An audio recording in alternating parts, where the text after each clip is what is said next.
नमस्कार दोस्तों, मेरा नाम शिव कश्यप है और आज सावन का दूसरा दिन है। उसी के उपलक्ष्य में आपको शिव पंचाक्षर सुनाने जा रहा हूँ। नागेंद्र हाराय त्रिलोचनाय भस्मरागाय महेश्वराय नित्याय शुद्धाय दिगंबराय तस्मै नकाराय नमः शिवाय।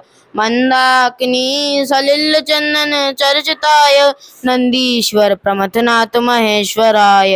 मंदार पुष्प बहुपुष्प सुपूजिताय तस्मै वराय नमः शिवाय।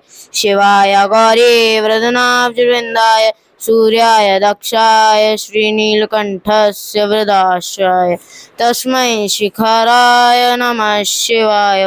वशिष्ठ कुंभोद भवगौतमार्य मुनीन्द्र देवार्चित शेखराय चंद्रार वैष्णलोचनाय तस्मै वकाराय नमः शिवाय।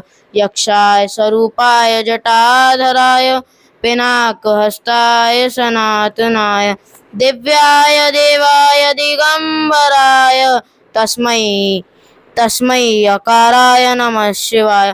पंचाक्षरमिदं पूर्णं यः पठः शिवसन्निधौ शिवलोकम् अवाप्नोति शिवेन सह मोदते।